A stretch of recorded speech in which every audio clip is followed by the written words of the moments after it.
어, 데살로니가에 있는 유대인들이 바울이 베레아에서도 하나님의 말씀을 전하니까 그것을 알고 거기도 가서 무리를 움직여 소동하게 했다.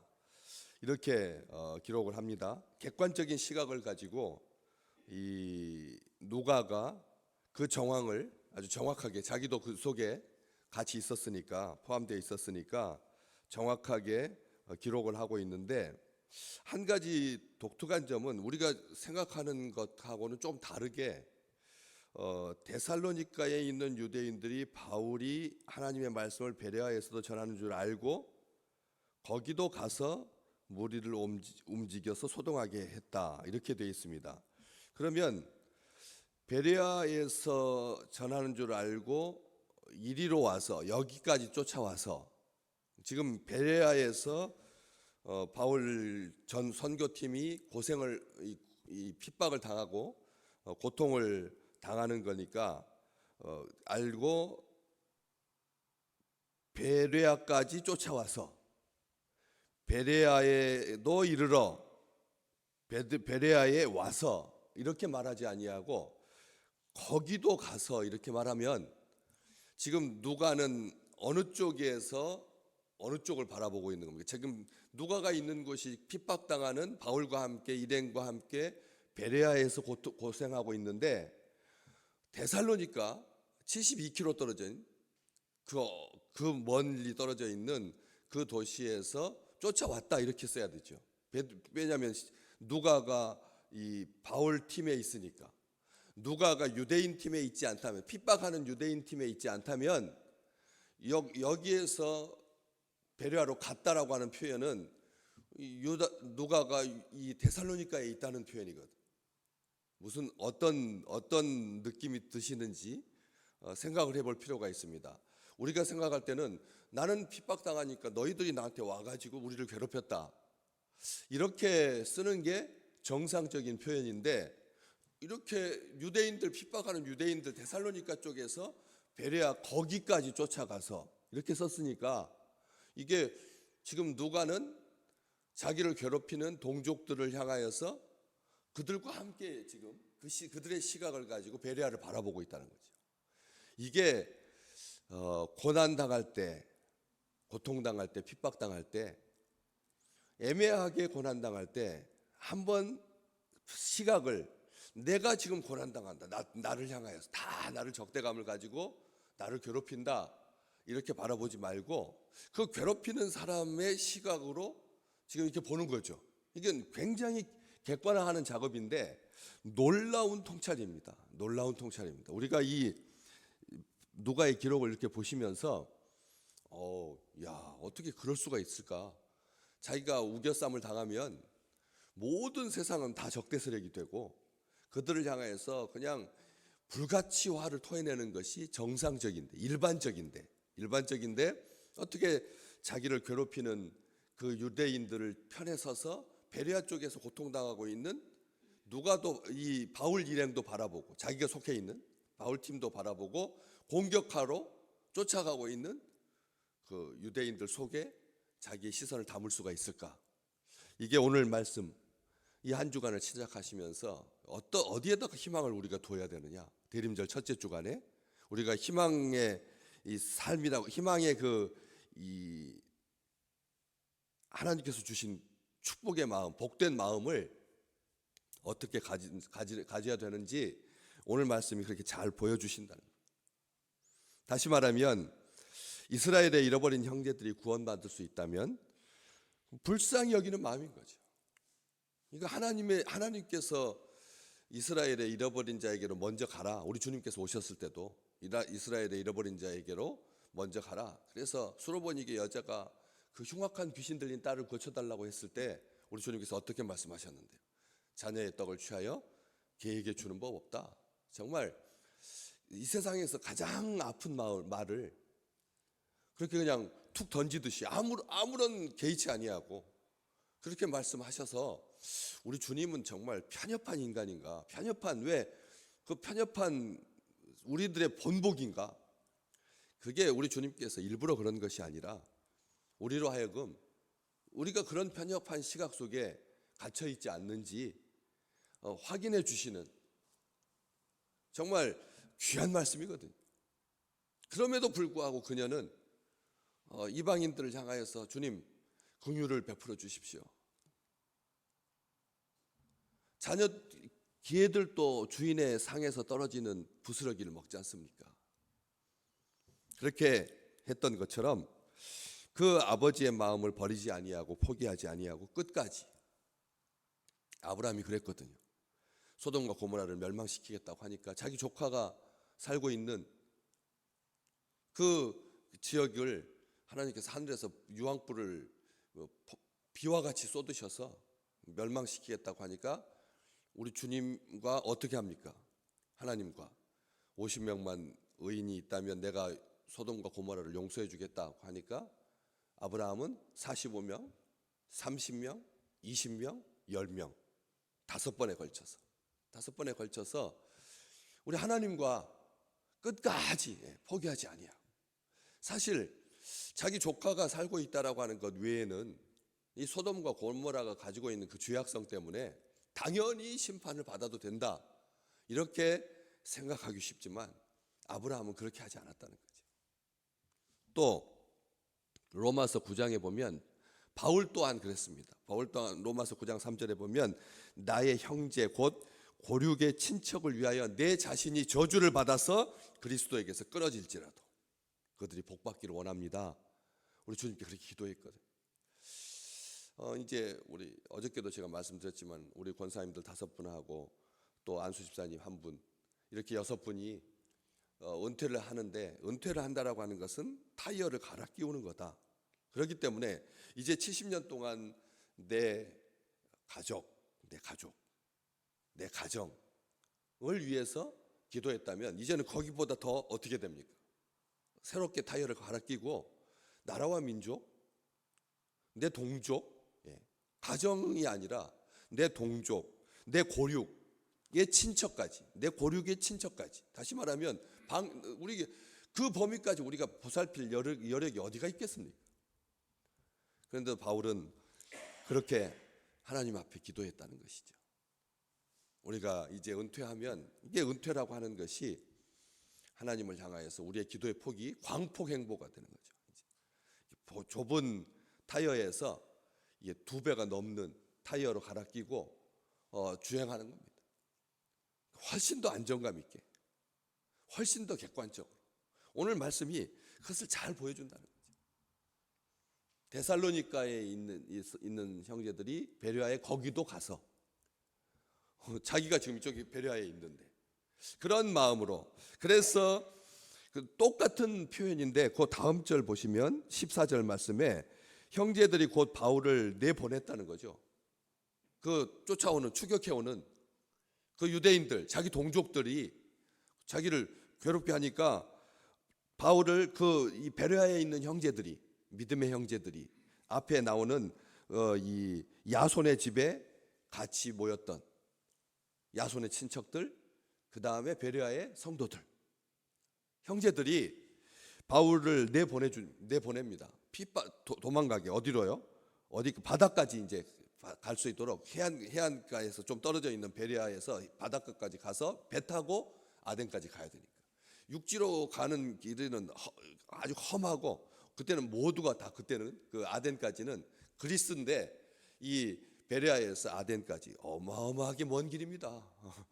긴 항해를 아주 남쪽 끝 지금 이 한 압록강 그쯤에서 배 타고 제주도까지 내려가는 그 먼 길을 이제 보내게 되는데 실라와 디모데는 아직 거기 머물더라. 지금 베레아가 베레아에 머물다라고 하는 말을 거기 머문다 이렇게 쓰고 있습니다. 거기 머문다. 2번이나 그렇게 말하는 거예요. 자기 전도팀한테는 배신감이죠. 누가가 이것을 기록하면서 바울 실라와 디모데는 베레아에 머물렀다 이렇게 쓰면 좋을 텐데 여기도 거기라고 아직 거기다고 쓰니까 이게 듣는 자기 팀한테는 이게 좀 서운한 느낌이 드는 표현이거든. 그런데도 끝까지 누가는 데살로니가에서 유대인들 이 하나님을 거역하는 자들 아닙니까? 하나님을 거역하는 자, 하나님의 일을 회방하는 자, 이방 선교를 가로막고 있는, 정말 온전하게 충성하고 있는 자기 팀을 핍박하는데, 바로 14절에서도 거기까지, 거기 아직 머물다, 이렇게 표현을 하고 있다라고 하는 것이죠. 시기심을 뭐로 출발했습니다. 지금 이 사태가 유대인들의 시기심 때문에 시작되었죠. 분명하게 기록하고 있습니다. 5절 말씀에 그렇게 되어 있습니다. 그러나 유대인들은 시기하여, 시기심 때문에 이 일이 벌어진 것. 유대인들이 바울이 전도해가지고 많은 경건한 헬라인의 큰 무리와 적지 않은 귀부인도 권함을 받고 바울과 실라를 따르니까 유대인들이 시기심이 발동했다. 그런데 우리는 신앙 안에서 이 시기심을 열정으로 둔갑시킵니다. 시기심을 열정으로 둔갑시킨다니까요. 시기심을 열정으로 착각합니다. 열심이라고 생각합니다. 시기심이 있으니까 저렇게 열심을 내는 거지. 정말 보통 열심 아니지 않습니까? 그 밤중에 쫓아가 가지고 어디까지? 데살로니가까지, 베레아까지. 아까 말씀드렸던 것은 70여 킬로가 넘는 밤중에, 아니 낮에도 10시간 넘게 걸리는 길인데 밤중에 75킬로를 추격해서 달려가 가지고 그렇게 괴롭힐 정도면 정말 어마어마한 열심이죠. 우리는 아마 칭찬받아야 할 열심입니다. 마귀는 쉬지 않으시는 하나님뿐만 아니라 사탄 마귀도 끝까지 물고 늘어집니다. 주의 백성들을 어떻게라도 이게 하지 못하도록 괴롭히고 끝까지 방해하고, 성도끼리, 믿음의 형제들끼리 이 시기심, 증오와 파멸로 이어지거든요. 시기심이 나중에 이게 처음부터 이게 시기심이라고 하는 아름다운 그 어떤 열정으로 포장하고 위장을 하지만 이게 어떻게 되냐고요? 나중에는 어떻게 됩니까? 다 상합니다. 다 다칩니다. 저 정도 열심히니까 저렇게 하다가 말겠지 하는 게 아니라는 거죠. 우리 교회도 적지 않은 그런 산들을 계속 넘어왔습니다. 50년이라고 하는 이 시간 동안 얼마나 많은 사람들이 교회 안에서 또 교회 바깥에서 그렇게 상처를 입고 떠나기도 하고 끝까지 또 상처를 또 추스려서 남기도 하면서 우리가 여기까지 왔던 거거든요. 하면서 가만히 생각해 보십시오. 이 사람에 대한 부분적이고 편집적인 그런 이해는 편견을 갖게 되고 포용성을 훼손하게 되고, 그리고 적대감으로 변질되어서 서로에게 깊은 상처를 안긴 채 힘들게 하는 것이지, 그게 나중에 결과가 좋아졌다, 그렇게 합리화시킬 수 없다는 거죠. 로마서 아까 9장 3절에 바울이 그렇게 기도했던 것처럼, 내가 그리스도에게서 끊어질지라도, 저주를 받아서 끊어질지라도 내 형제 고륙의 친척들이 정말 하나님께, 주님께 복받기를 원한다, 이렇게 말했던 것처럼 11장에 그 사건에 대해서 자기가 이제 변명은 아닌데 이렇게 설명을 합니다. 11장 11절에 보면 그 유대인들이 그렇게 식이 나서 괴롭게 했던 사람들이 넘어지기까지 실족하였느냐? 그럴 수 없다. 그럴 수 없느니라. 그들이 넘어짐으로 말미암아 구원이 이방인들에게 이르러 이스라엘로 하여금 식이 나게 하신 하나님의 그 은혜다, 이렇게 말했어요. 아멘. 아멘. 그 자기 동족들이 그렇게 막 유대인들, 이방인들을 괴롭게 해가지고, 그래서 그런 과정 속에서 누가 넘어지기까지 실족했느냐? 그 정도까지 되지 아니하도록, 넘어지기까지 실족하지 아니하도록 하나님께서 또 그들도 불쌍히 여기셔서, 유대인들도 불쌍히 여기셔서, 이스라엘의 잃어버린 형제도 불쌍히 여기셔서, 우리 주님께서 이 지상에서 보여주셨던 것처럼 그렇게 해서 그들이 넘어짐으로 구원이 그렇게 이스라엘 이방인들에게 이르렀기 때문에 이스라엘이 시기심이 나서 다시 일어나 가지고 다시 일어나 가지고 열심을 낼 수 있었던 것처럼 고린도 교회에 바울파, 아볼로파, 그리스도파, 예수파 그렇게 있어 가지고 그냥 저마다 막 격동하듯이 그렇게 복음을 전하니까 어떻게 됐습니까? 복음이 더 확장될 수 있었던 것처럼 저는 기도합니다. 금송아지 앞에서 아브라함이 기도했던 것처럼 금송아지 앞에서 그 자기 동족들이 그 40일 그거 못 참아 가지고 그렇게 그런 동족들인데 정말 이게 어떻게 개선이 불가능한 도대체가 마음 줄 수 없는 내가 원해서 이들의 지도자가 된 것도 아닌데 하나님께서 가라고 해가지고 그래서 가가지고 이집트에서 출애굽하도록 그렇게 지도자로 세워놓고 동족들이 자기를 향해서 늘 머리를 쳐들어대니까 그래서 고통스러웠는데 우리 모세가 하나님께 기도합니다. 출애굽기 32장 32절 참 기가 막히죠. 로마서 11장 11절 출애굽기 32장 32절 거기에서 뭐라고 합니까? 이제 그들의 죄를 사하시옵소서. 뭐 사해 주시옵소서가 아니라 사하시옵소서. 하나님한테 사하시옵소서. 그렇지 아니하면 원하건대 주의 기록하신 책에서 내 이름을 지워 주십시오. 하나님께 그렇게 기도했다는 거죠. 우리 민족이 예수 믿어서 구원의 길을 갈 수 있게 해주십시오. 다음 세대가 예수 안 믿는 시대가 되었습니다. 이제 우리는 믿음의 선진들의 맨 끝자락에 있는 것 같은 그런 위기의식이 있습니다. 하나님, 우리 다음 세대도 우리보다 더 복받는 세대가 될 수 있게 해주십시오. 이렇게 기도해야 되는 거죠. 정말 그렇게 기도하지 않으면 살 길이 없는 거죠. 그래서 시기심을 나게 해서 유대인들이 하나님 앞에 돌아올 수 있다면 이 시기심도 하나님께서 변화시켜 주시면 파멸로 끝나는 것이 아니라 하나님의 은총 가운데서 이스라엘 백성들이 구원의 길로 아직까지도 이스라엘은 완전하게 하나님 앞에 돌아온 것이 아니라 그래서 우리가 지금 최종 마지막 우리 기도의 제목은 우리 동족뿐만 아니라 그 하나님께서 선택해 주신 그 아주 특권의식으로 똘똘 뭉쳐 있는 그래서 우리가 지금 이스라엘과 하마스의 전쟁도 바라보는 그 시각이 이스라엘 안에서 하마스를 볼 거냐 하마스에서 이스라엘을 볼 거냐 다 아브라함의 후손들인데 다 아브라함의 후손들입니다.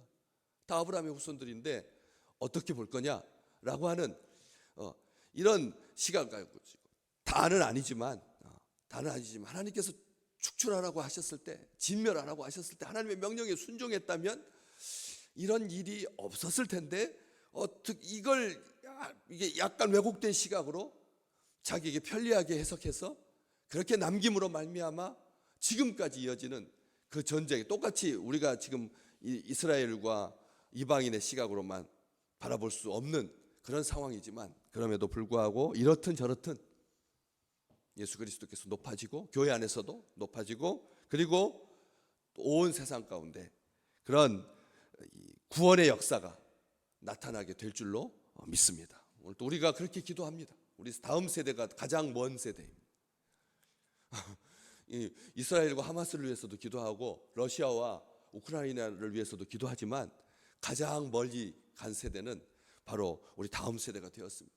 다른 세대가 되지 아니하도록 다음 세대가 하나님 앞에 복받는 그런 온전한 세대로 하나님께서 일으켜 주셔서 그래서 하나님께서 구원하시고 하나님께서 역사를 이루시는 그 축복을 우리와 우리의 다음 세대와 온 열방이 누리게 되기를 간절히 소망합니다.